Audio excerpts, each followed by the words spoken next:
mina vänner ska ni få en storytime. Now where do I begin? Först och främst, är ni sådana människor som typ får ont när andra berättar om att de har fått ont?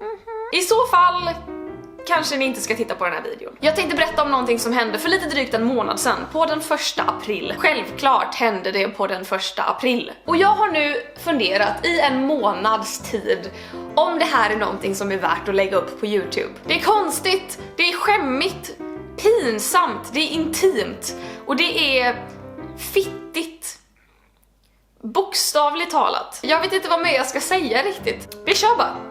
Nu kör jag. Jag kastar mig ut. Det var som sagt den 1 april. Och då av någon anledning så funkade inte mitt wifi. Och jag försökte allt. Jag försökte starta om datorn, starta om routern, men allting var bara helt dött. Så att jag bestämde mig för att jag måste ringa Ownit som är min bredbandsleverantör och bara be dem om hjälp. Så att jag ringer upp och det är typ 25 pers före mig i telefonkön.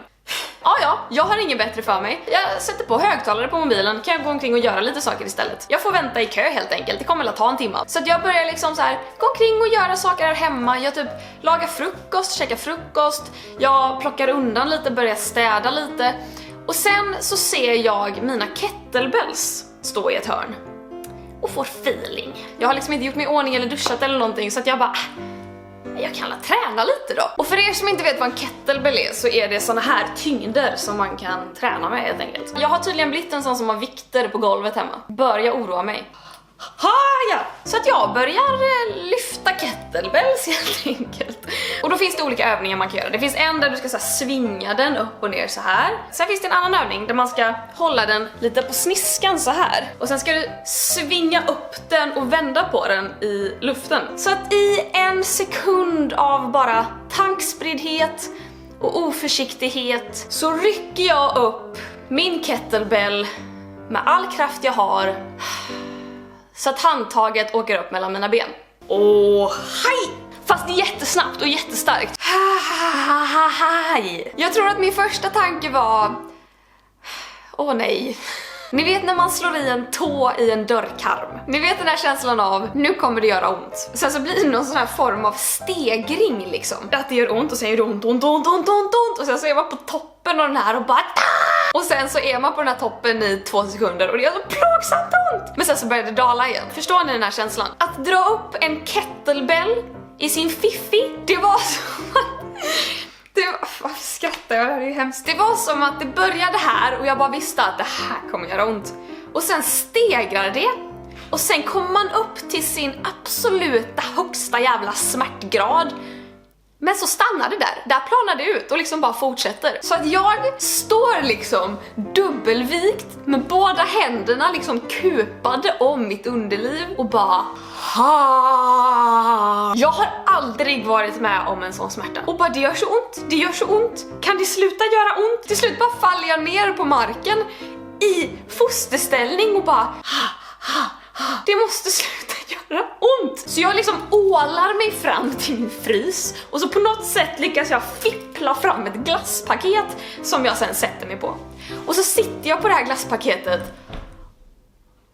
och då börjar jag gråta. Det var bultar i hela muffen. Och medan jag sitter där helt miserabel i köket med ett glasspaket mellan benen, så hör jag hur högtalaren på min telefon som ligger i andra änden av lägenheten meddelar att du har plats 3 i kön. Så att lagom till att de bara välkommen till Ownit, hur kan jag stå till tjänst, så har jag så här stapplat mig bort med ett glasspaket fastknipt mellan benen. Hej! Jo, det är så att mitt bredband inte funkar.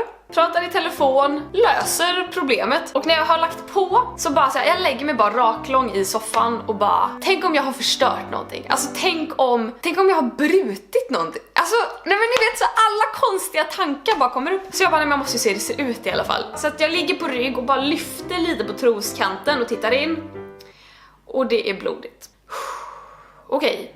Inte bra. Så för att då kunna typ lokalisera vart allt blod kommer ifrån så försöker jag liksom sära på blygdläpparna. Och när jag gör det så ser jag att jag har lyckats spräcka en av mina yttre blygdläppar. Alltså det är så äckligt. Säg att det här är min ena yttre blygdläpp. Och när jag försöker göra liksom så här så öppnas den. För det är ett så här typ 2-3 centimeter långt jack i min blygdläpp.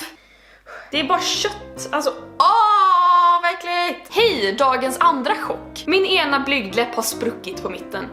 Jag har 3 yttre blygdläppar. Kan man gå till akuten för sånt här? Så att jag bara, men jag måste ringa Vårdguiden. Jag måste ringa Vårdguiden och fråga vad jag ska göra. Och då inser jag att det är 1 april. Hallå Vårdguiden! Jag heter Klara. Jag skulle lyfta kettlebells och så råkade jag spräcka min fitta. Det är ingenting man kan säga på 1 april om man vill att folk ska tro en. Så att det jag gjorde var basically att inte göra någonting. Jag pratade med mina bästa vänner, som alla trodde mig som tur var. Och tillsammans kom vi fram till att det finns så mycket nervtrådar och blodkärl där nere att det kommer läka sig självt. Och har jag fortfarande ont imorgon, då kan jag gå till akuten. Så jag gjorde helt enkelt ingenting. Jag hade jävligt svårt att sitta ner hela den dagen. Tro det eller nej, det tog ett par veckor och sen var det helt ihopläkt liksom. Jag har ett litet ärr där nere nu, det ser jävligt badass ut. Så att ja, det var den storyn. Aj, vad fan ska jag döpa den här videon till?